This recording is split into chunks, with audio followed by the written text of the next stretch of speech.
Buonasera. Good afternoon.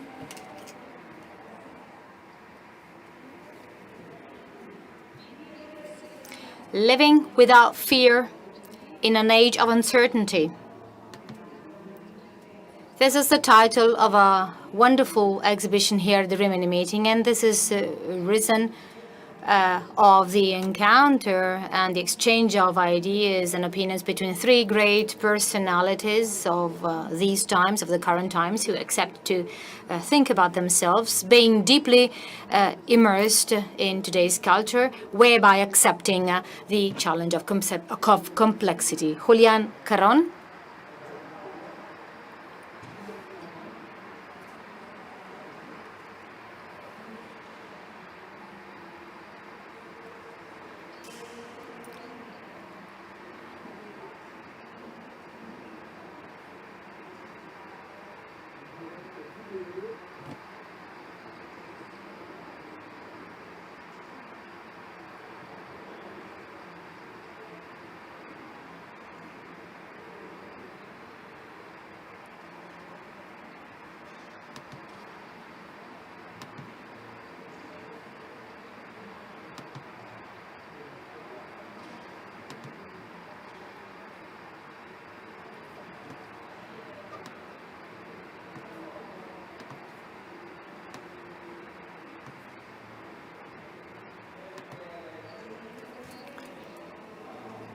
And allow me to go on, because actually we could go on applauding our guests for more than half an hour, but we need to move on. We have Charles Taylor connected with us from remote.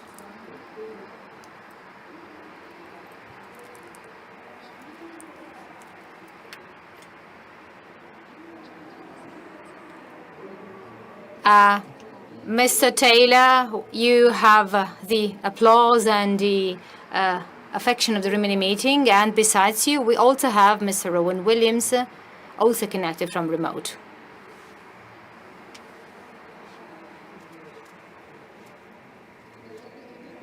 Well, I believe that these applauses have helped you overcome the distance between you and the fact that we cannot be all here.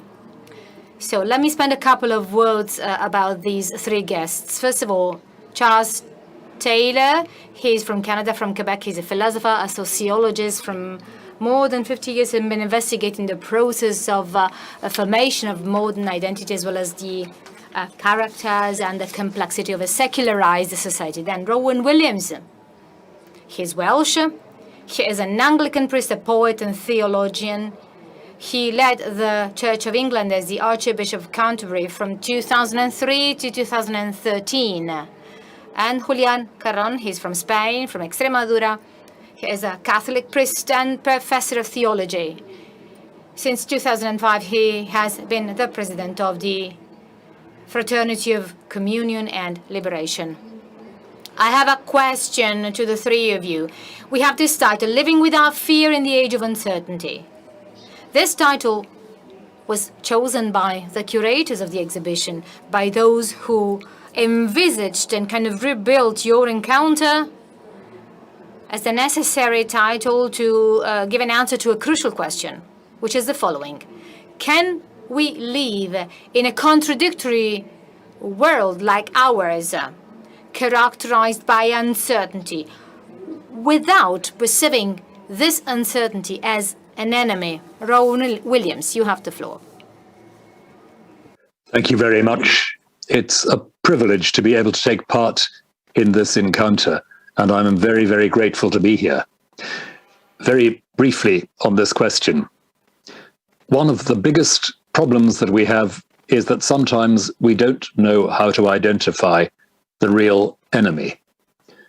We identify that enemy with some particular presence in the world, but in the Bible, the enemy, Satan, the prosecutor, the accuser, is the one who tries to make us believe that God is not to be trusted. That's where the enemy really lies. Anything in our world, anything in our lives that prompts us to believe that God is not to be trusted, there is where the enemy really is. And so to confront the real spiritual enemy, we have always to ask that question. How do we discern those things that tempt us not to trust God? From the Garden of Eden to Christ in the desert, the devil, the enemy of humankind, constantly tells us you can't trust God. You need to trust yourself. You need to think that you are the one on whom falls the responsibility of keeping the universe going. And that is, of course, the deepest untruth that we could face. So, yes, let's find out where the real enemy is, and not imagine that it's to be found just in, as St. Paul says, the powers of flesh and blood in this world. Charles Taylor. Charles Taylor?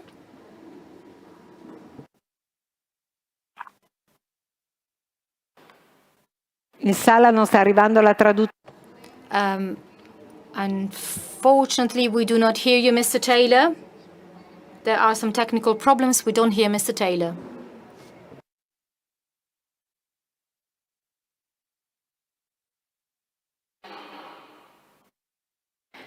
What could it be?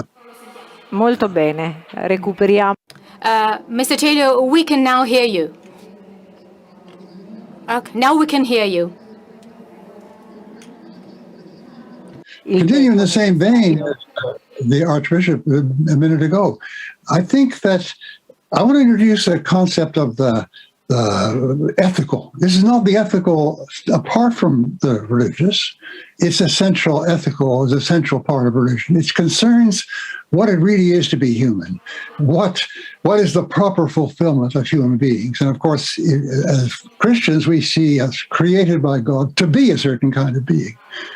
And my confidence is that you see our human race or human kind slowly growing and understanding what this means.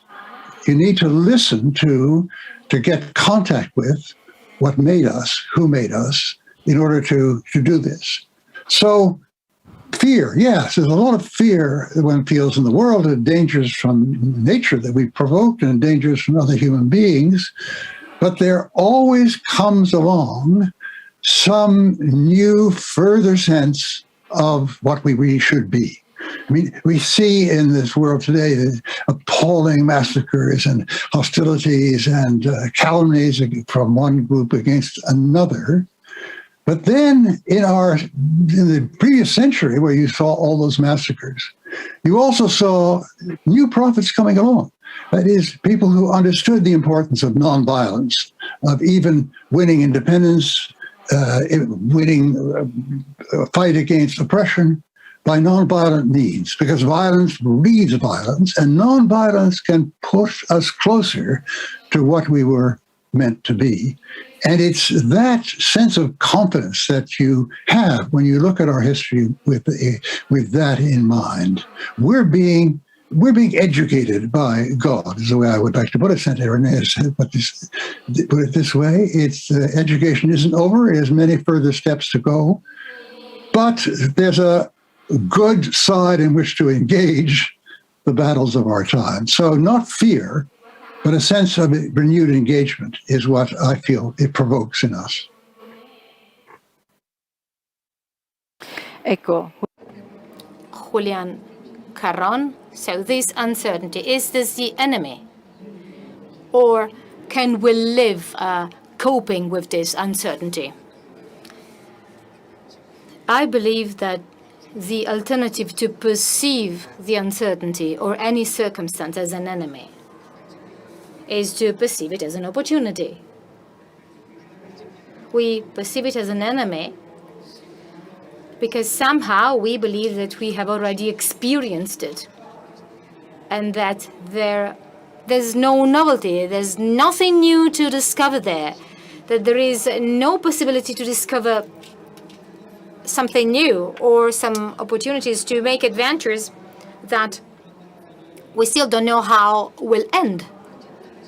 So if one accepts the challenge of something that is sometimes worrying, that is reason for concern or reason for questions, well, the issue is as Anna Arendt says, is whether we are capable of turning any form of uncertainty, any crisis, into the opportunity of posing ourselves new questions. If we try and answer these questions, well, then an opportunity opens up, because these questions can kind of clear the way and eliminate convictions that we thought were right, and then open us up to new discoveries and help us discover this opportunity, as well as something which is more essential to live. The only issue is actually whether we are loyal enough to embrace this fear without being overwhelmed by it. And this is exactly also emerges from this situation of uncertainty.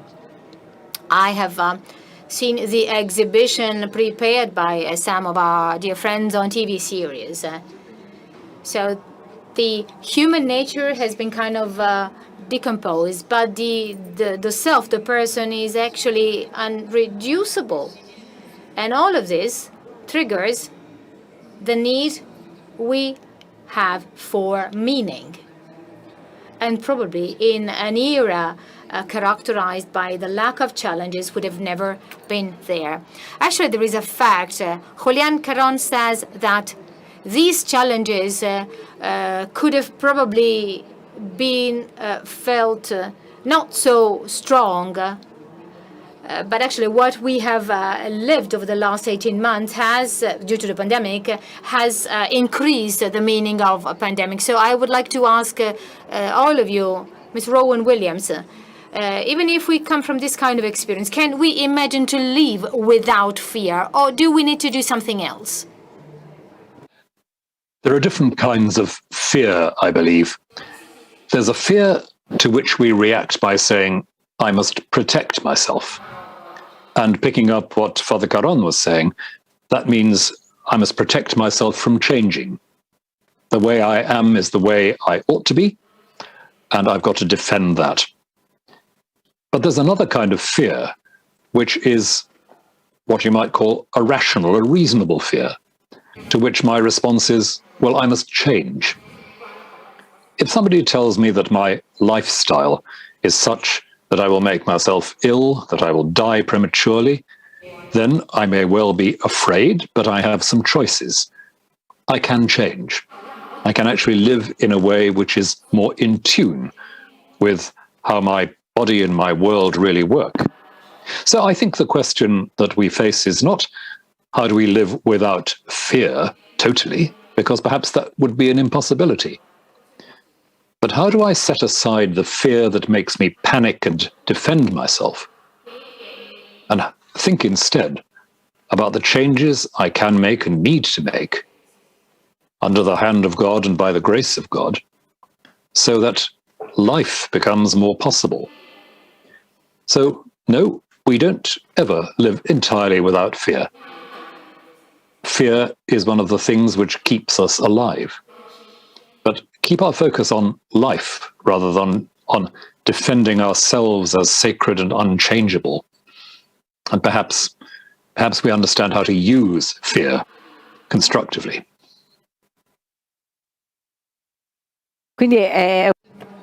So your approach is completely different. So, Julián, this is a completely different approach to fear. Yes, that's true, because fear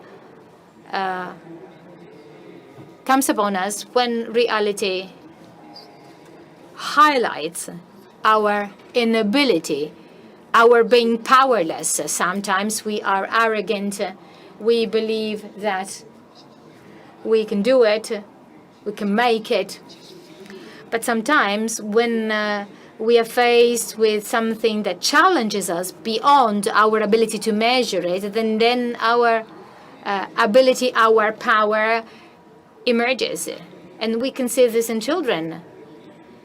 They can be calm, but then if they're faced with a situation that they do not know, if they're faced with the dark, then they're tempted to cry, they're tempted to look for their mother, and then with the support of their mother, they can enter any dark room because they're certain that they're being accompanied. So the fundamental issue for them to beat fear is not something that we can control with our strategies. The more life challenges us, the more we can see whether we are accompanied by a presence, whether we're supported by a presence, like the presence of the mother who supports her child, because that's the picture, the image of someone who wins against fear. So there's no reasoning, there's no rule, there's no constriction which can win over the deep fear that sometimes emerges, that we have oftentimes seen during the pandemic. And I often think that the only issue is that we need to actually look for supportive presences, like the mother for her child, or the disciples with Jesus when they are on the boat in the middle of the storm, and they're full of fear, and Jesus sleeps peacefully. Well, they are, and he's amazed of the fact that they have not yet understood who was with them. And so he asks, why do you have fear? Haven't you understood yet? Haven't you understood who I am? So Charles Taylor, this fear has almost become some kind of a provocation to live more, to raise oneself's question. How do you consider this? Saying essentially the same thing as God do, but in different words. What is really terrible is paralyzing fear. The sense, as the disciples had in the boat there, we can't do anything about it, it's coming at us. And when you think of one of the really great dangers, the dangers of our planet turning unlivable, which we see more and more evidence of in this summer in North America, these tremendous fires, yes, a lot of people, they just can't take it. So what they do is they turn off. They watch the hockey game, they watch the football game. But there is a possible reaction to fear, which is we know what to do. We just have to set ourselves to do it. And that's, of course, the case with global warming. It's just evident, the basic kind of program that we need. So if we find ourselves not with paralyzing fear, but the fear that galvanizes, and that I think is a real place for people who have a leadership role in our society. They should be saying, we can beat this. I mean, we only beat this if we get together and we take certain measures, which obviously will respect our planet. And in that way, fear becomes a motivation. That kind of fear becomes a motivation for taking a step further, for going further in the plan of God, because it obviously was the plan of God that we would be stewards in this universe, not destroyers of it. Right? We have to win people away from paralyzing fear. Well, after all, this fear is a very tangible one. It is a fear that has been connected so much with the pandemic, and it is just one of the closest examples of a bigger sense of fear, which is the need to actually having to cope with something that is so distant from us, and with things against which actually we feel a great sense of uncertainty. Every day we live in a new world, in a world that we find difficult to codify. And yet there are symbolic places which tell us in a very symbolic way what new developments we're dealing with. Let's watch them.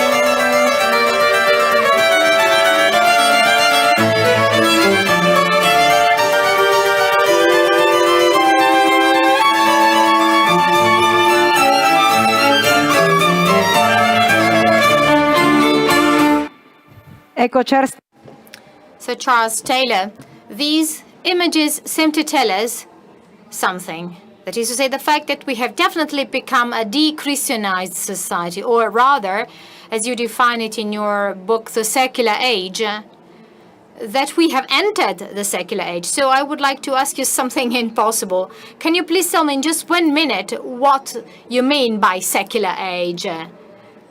That you took actually such a big book to describe. 65 seconds, but I think we can get it quite clearly. It's really because we lived in Christendom, that is, society which is meant in every aspect, political, artistic, and so on, to reflect, to be dominated by the Christian faith. And we've been living in that in Western Europe and it's dependent societies like mine since Constantine. And there were great things about that. But we had to grow beyond it. And the growing beyond it means putting an end to Christendom. That is, putting an end to the automatic correlation between being a citizen of Britain and the Anglican Church, or a citizen of Geneva and the Calvinist Church.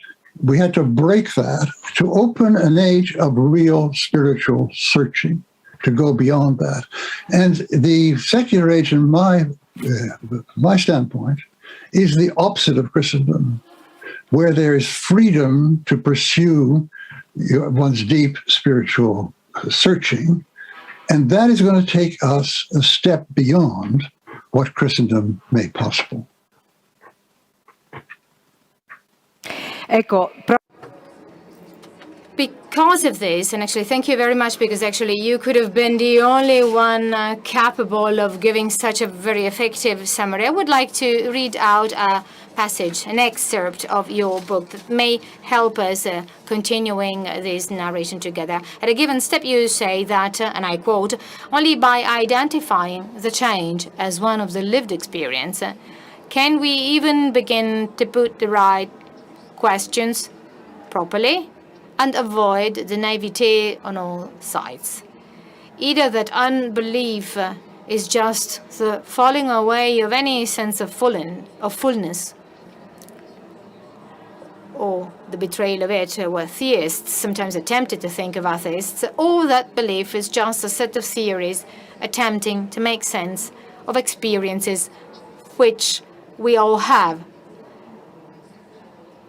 and what real nature can be understood purely immanently, what atheists are sometimes tempted to think about theists. So then, isn't it that in the face of this de-Christianization, both believers and non-believers are asking the wrong questions?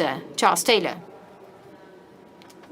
I think they're looking at it from the point of view of Christendom. So they're so, both sides have been so hypnotized by this that a lot of Christians who are fearful about this think that everything's going to the devil, because the whole point of a successful, full Christian society is to have everybody engaged. So if people start disengaging, then we're losing. And the other side, exactly the same error is made by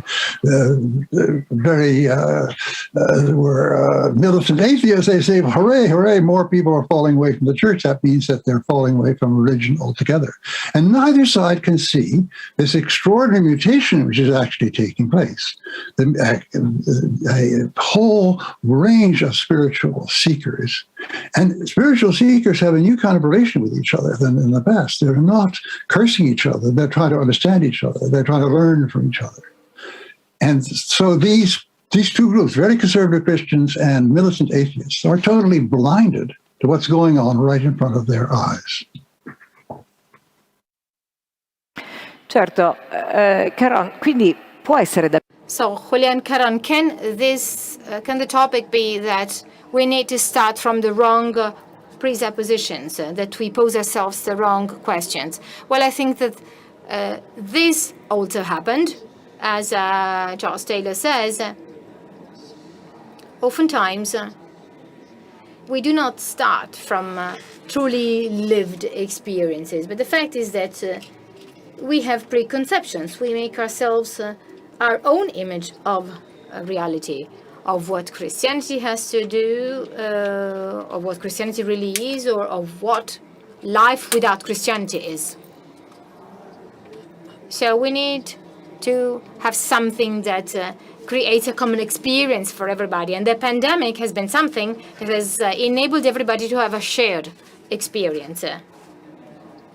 So the pandemic has affected everybody. We've all been challenged in one way or the other, directly or indirectly, but we've all shared the same common experience. And we've all seen that the questions we had posed ourselves were right, that they were common to everybody. It's not that actually a group of persons had one question to pose and the others another. We were all posed against the same challenge. And therefore we could actually check our preconceptions, our presuppositions. We put them to the test. And against this check, we had the possibility of starting a dialogue, because we have been able to share with the other what is really needed to live. There is a common ground, and we have the chance to discuss of a common experience. Rowan Williams, do you also share this idea that experience is the common ground and not rather the area of kind of naive theoretical questions that do not direct us towards the right path to embark on? A lot of sympathy with that, because it does seem to me that sometimes the question of belief or unbelief is just posed as if it were a question of a yes or no to a very simple set of propositions. But what we've been hearing, both from Charles Taylor and from Father Carrón, is that people are in search of how they adjust themselves, reconcile themselves to life itself, to reality itself. How do we live in the truth? That's the question. And that's where dialogue really begins. How do we live in a way which is, in some sense, in tune with the reality around us and the reality beyond and within that, ultimately with God? How do we live truthfully, recognizing who we are and what kind of beings we are? How do we create truthful, transparent relations with one another, such that we're not, to use Charles Taylor's words, paralyzed by fear of one another? So I think it's absolutely right that we frequently ask the wrong questions, or we don't wait long enough to find out what the questions are that others are really asking. And that's something which both believers and non-believers repeatedly do. They think they know what the questions are that the others are asking, and often they don't. And we need to sit down and listen about that. And I think finally, there's a lot of wisdom in the formulation used by one of the great Greek religious thinkers of the present time, Christos Yanaras of Athens, who says we have to remember Christianity isn't a religious system.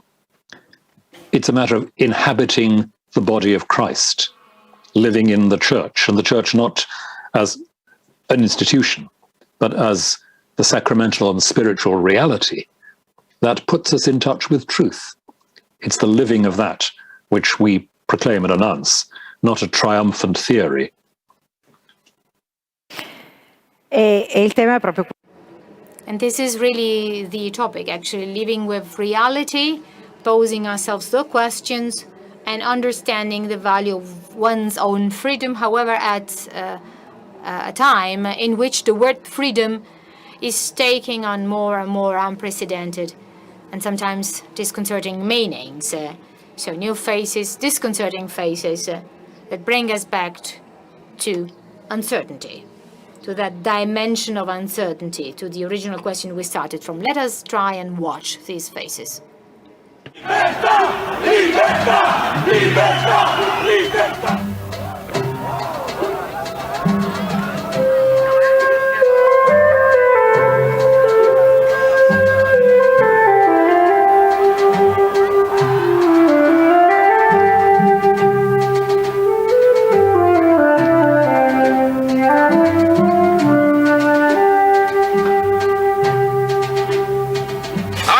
screen.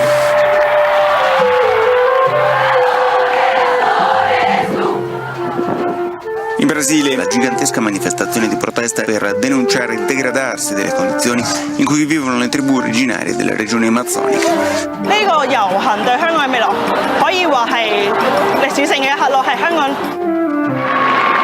Mamy prawo do strajku. Gli studenti della statale occupano l'università per solidarietà con gli operai in lotta. I think all women should learn how to use a firearm and carry with them on a regular basis.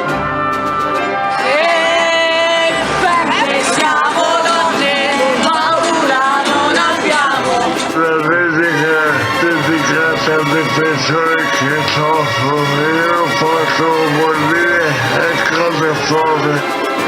È la sfida più grande del secolo, è la sfida più grande che i giovani abbiano mai dovuto affrontare. Sono piante naturali, come lo è il peperoncino, come è la frutta.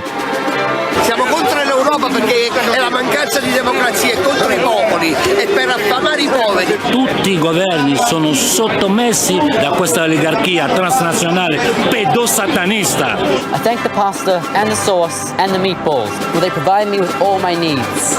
Amen.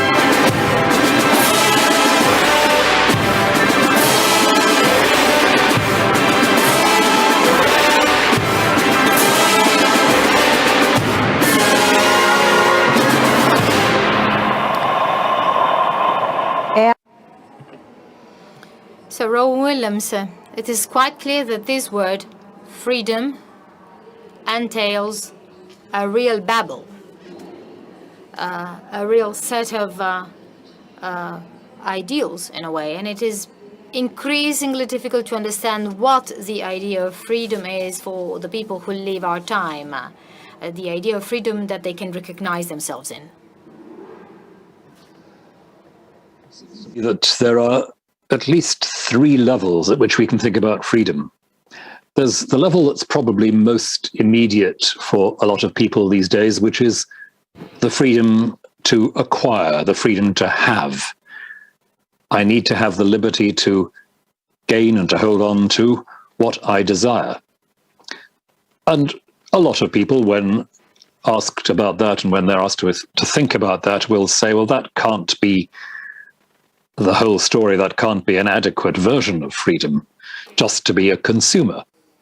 And so people then talk about the freedom to be who they really are.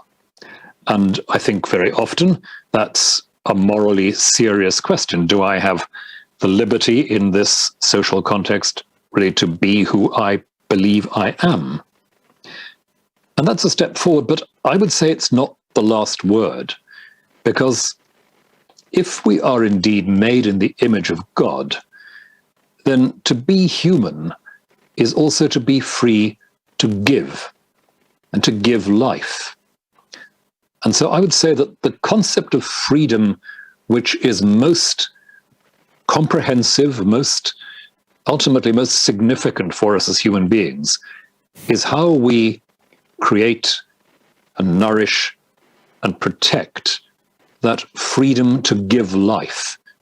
And I wonder whether that's something we should, as Christian believers, be talking about rather more. Certainly not just the freedom to have, but not even just the freedom to be, but also the freedom to live out that divine image of life-giving. And I suspect that if we pressed this question, maybe more people than we would expect might rally around that idea of the ultimate freedom, the really significant human freedom, being that freedom to bring others to life. And when some people have talked about, like St. John Paul II, talked about living in a culture of death, people sometimes object to that and think it's a bit melodramatic. But it's a good reminder, a good wake-up call, that we really need to have a very comprehensive, very deeply rooted sense of ultimate freedom, authentic freedom, being that creative, generative freedom which we receive from God and which we exercise in the image of God and which we're liberated to exercise by the reality of Jesus Christ in whom we live. Dice quindi So Rowan Williams says that there is a freedom that goes beyond having and being, a freedom that actually can give life to the others and that kind of broadens up our view. And that's the opposite of the kind of freedom that we sometimes can decide to forget to entrust ourselves to those who decide on our behalf. So in this respect, I think that the admonition that we had heard from the Grand Inquisitor of Dostoevsky's The Brothers Karamazov, actually, as you can see, I'm showing you yet another pamphlet, so to say, another very small volume. I'm making quotations from such big books. But I'd like to actually remind you about what the Grand Inquisitor said. He said, and I quote, "We shall persuade them that they will only become free when they renounce their freedom to us and submit to us. And shall we be right or shall we be lying? They will be convinced that we are right, for they will remember the horrors of slavery and confusion to which thy freedom brought them." So, Charles Taylor, how much courage does it take not to hand over one's freedom to the powers, and that be, and then to be able to say I, so that we are in line of the title of the meeting, the courage to say I. Something very deeply paradoxical about this, which I think really Rowan pointed out, that is that real freedom doesn't have that much to do finally with choice, right? Yes, there is creating the antecedent conditions of freedom very often involve throwing off the yoke of some foreign power or some dictatorial power.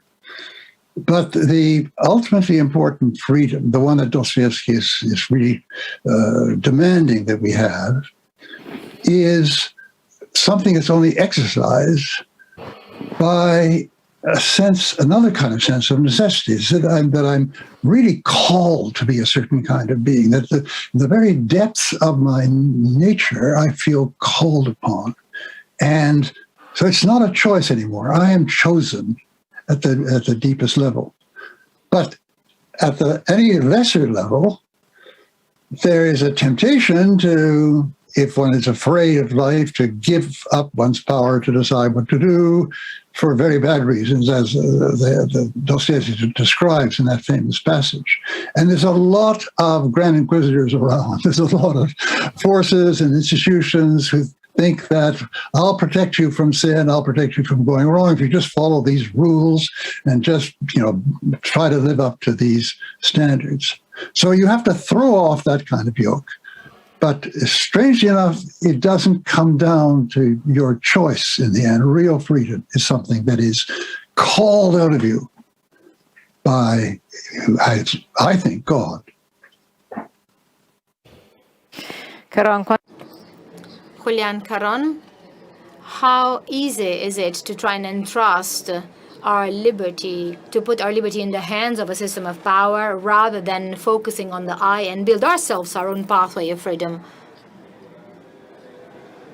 Well, power, be it lay or so secular or clerical, tries to convince us that we will be better off if we renounce our freedom.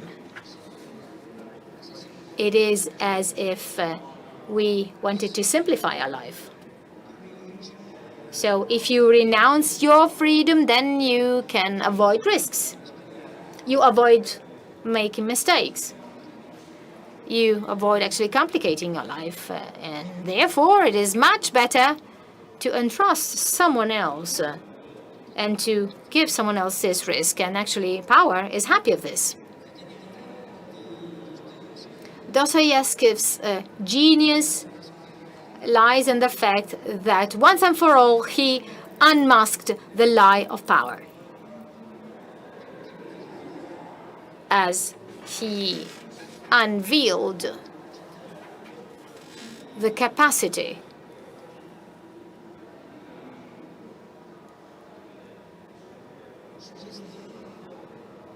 of actually creating images and suggestion, as these kind of lies can induce us that we are confronted by risks. I will always remember a sentence by Father Giussani, a free saving, would it be still something free? So this tells you how much this proposal that Dostoevsky has unveiled is actually a lie. At the same time, however, freedom is has not only to deal with courage, because we cannot give ourselves courage. So what is freedom? What can make us free? What kind of experience are we called upon to live in order not to be subdued to the calls of power or to the wills of powerful people? So you make an experience of freedom when your wishes are fulfilled. So what's the main issue here? The issue is that human wishes are so manifold. They are unlimited. They have no boundaries. And so the issue is, what can make man truly free?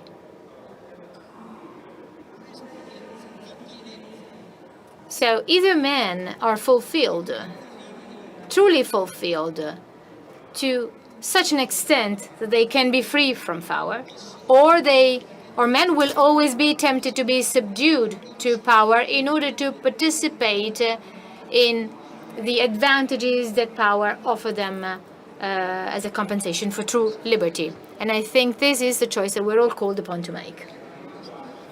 It is not enough to simply demonstrate in favor of freedom on the streets. It's not enough that actually there are other people promising me to be free. Our heart is not subdued because it is unreducible. And so we make an experience of freedom when there is fulfillment.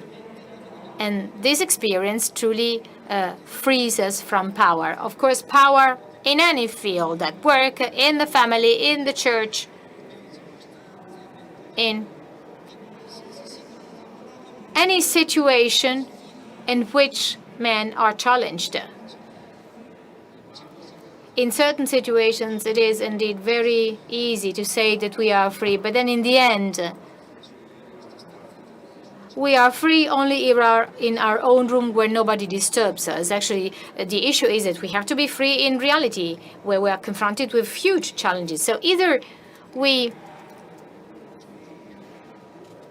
make a tangible and true experience of fulfillment, or we are constantly looking from the advantages that come from any field of power. And this is then indeed the way that we kind of get away from a system of rules and try and make this step forward and reach the possibility and the situation in which we can truly say the courage to say I. This encounter we're having this afternoon is based on the stories and on the thoughts of three great personalities who at a given point got intertwined, and they are communicated in the exhibition, and I'd suggest that you go and see the exhibition. This exhibition has become an installation. It tells of an experience, and it stems from 4 professors who had a number of encounters, a number of meetings, who actually met with you. And so I thought it was so interesting that I asked the curators themselves to tell us how this session was organized a session, a meeting that is telling about actually stories of faith and of thought that are so different one from the other, which, however, have contributed to such an interesting question. I am Alessandra Gerolini, and I teach philosophy at the Cattolica University of the Sacred Heart. I teach theology at the Belmont Abbey College in North Carolina, USA. My name is Piede Simone, and I teach ancient philosophy at the University of Trier in Germany. I am Samuele Busetto, and I teach history and philosophy in a high school in the province of Treviso. In 2006, as you will probably remember, I was in England and I met John Milbank, an Anglican professor of philosophy and theology, who started asking me questions.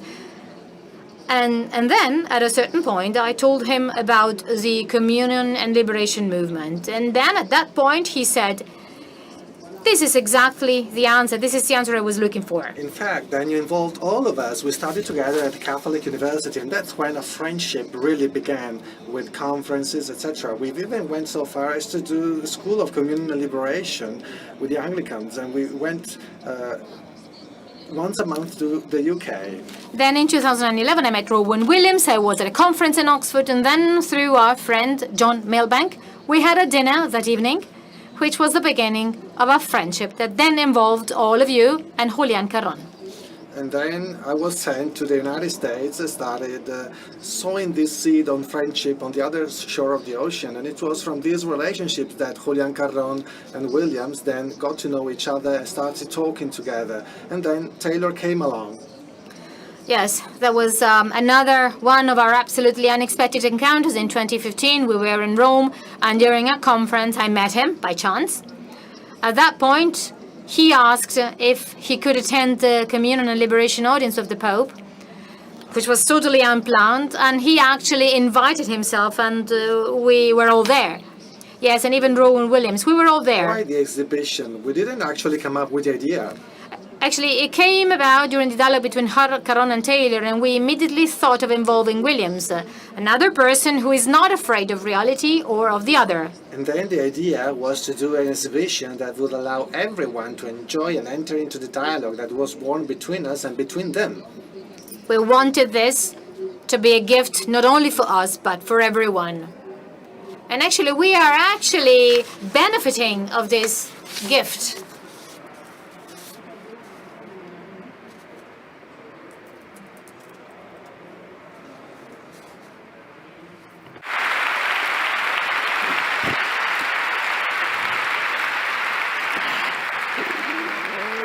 Lo stiamo vivendo tutti e non a caso.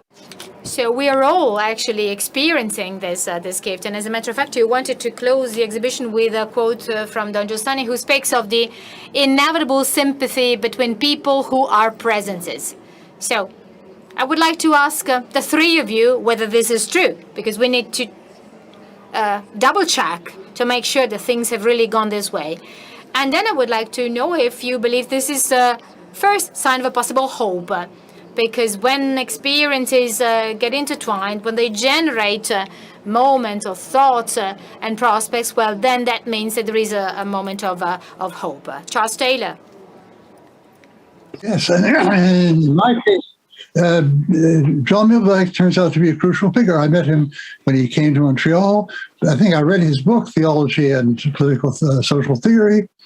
And then we continued the conversation, and eventually he introduced me to Rowan Williams, and then to, precisely in 2015, to members of the Communio e Liberazione. So you see, I mean, the message here is that we all very much need each other, that we need some kind of point of exchange which can help us to clarify, in my case, very muddy ideas at the beginning can be clarified and strengthened by that kind of exchange. We really need each other.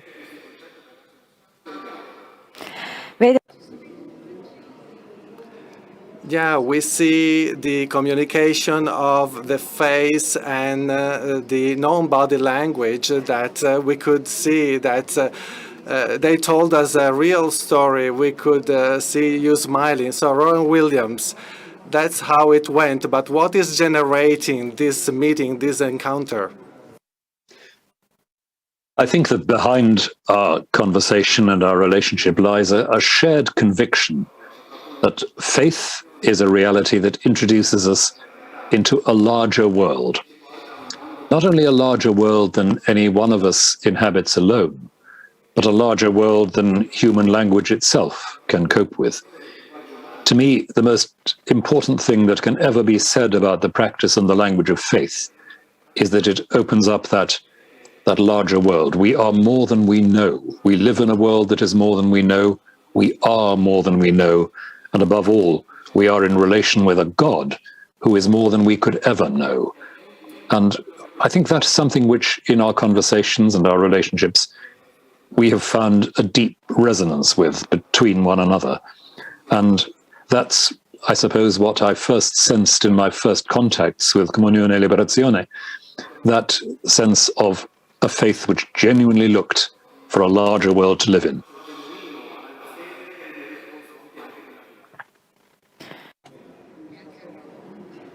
Julián Carrón.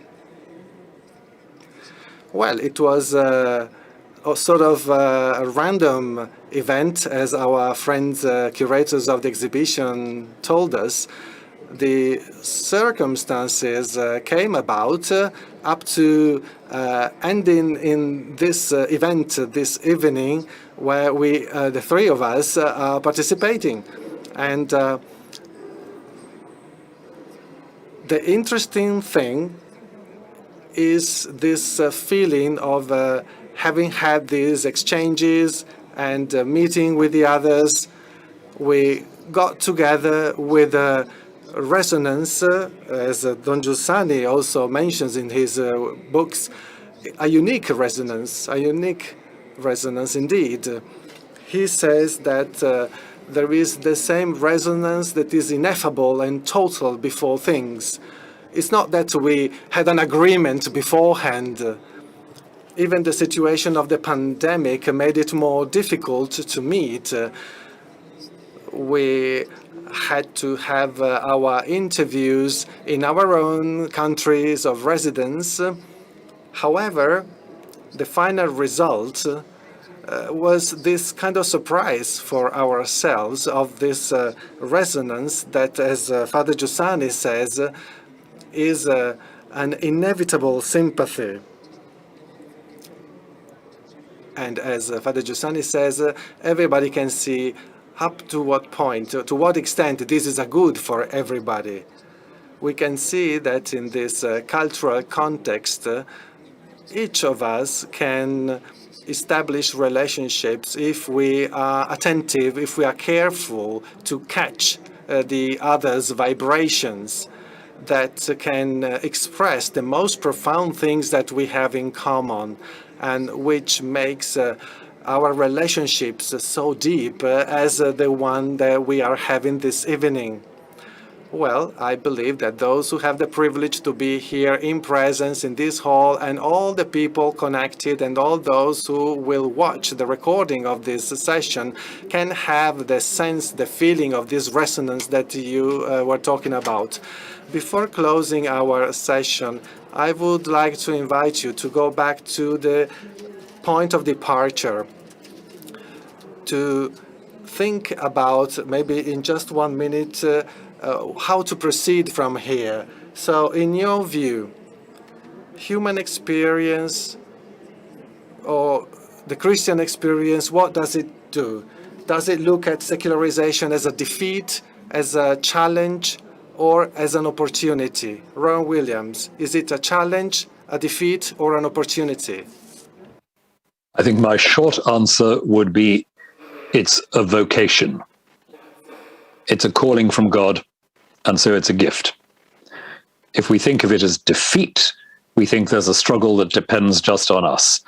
If we just think of it as a challenge, we perhaps don't fully understand that it is God who is waiting for us and relating to us through this situation.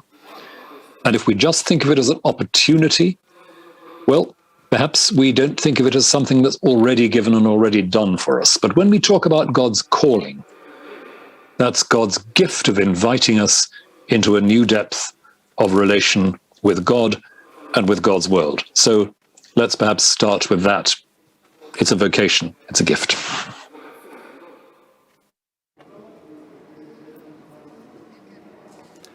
Julián Carrón. Following your words, it is a sort of challenge that becomes an opportunity. We didn't look for it. As Rowan said, it is a call coming from reality, and we can see that there is a design behind it. But we know this insofar as we get engaged, we get involved. What does this mean for me, this opportunity? Before the secularization. Well, this secularization is calling on us to go beyond our natural reality of being humans, of being men and women. We see it in many respects. We see it emerging very powerfully, for example, in Wellebeck's work, in Scholars, where there is this need to be loved despite all the nihilism that can be found around us. There is this possibility to fully understand our nature as human beings. Is a possibility for Christians to understand the true nature of Christendom, and not as a set of rules that is not able to respond to this need that is emerging more and more in this cultural need in this particular moment of history. It is a possibility to perceive it in its very nature, as it is, as a meeting with an exceptional reality that is present, that is historical, and that makes us have an experience that is so fulfilling that we could not even conceive it. Charles Taylor, after many years reflecting on this idea of secularization, what is your answer? Yeah, I really very much agree with the previous two speakers. I would perhaps put it this way. It's an invitation to grow. It's an invitation to grow in the faith. So it's an invitation to enter certain realities that we didn't manage to enter properly before. It has the elements of a challenge. I mean, any invitation to grow really puts you in a position where you have to respond, and we don't always respond in the best possible way, but I see it as that opening, and that's what I find tremendously exhilarating in the secular age.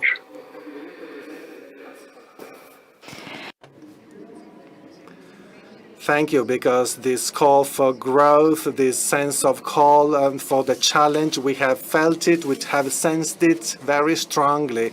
And there is a journey that we can continue in the meeting of Rimini because we can visit the exhibition. But let me say that we have been staying with very important personalities that love the human contact, and the dream of all the people present here today is to have you once again here in Rimini to continue to talk and to define guidelines and to share discussions. Thank you. Thank you so much to all of you.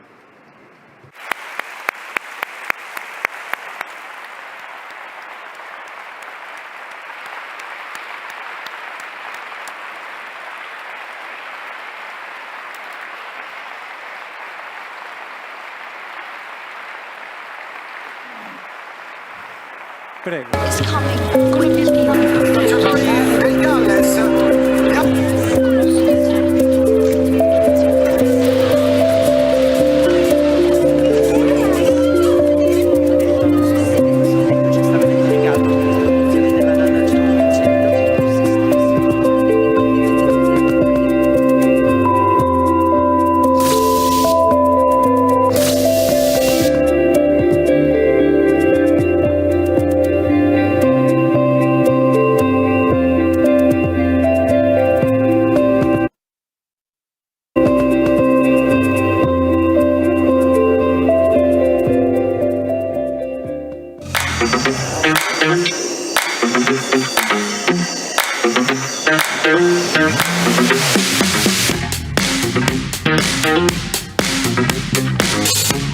Thank you.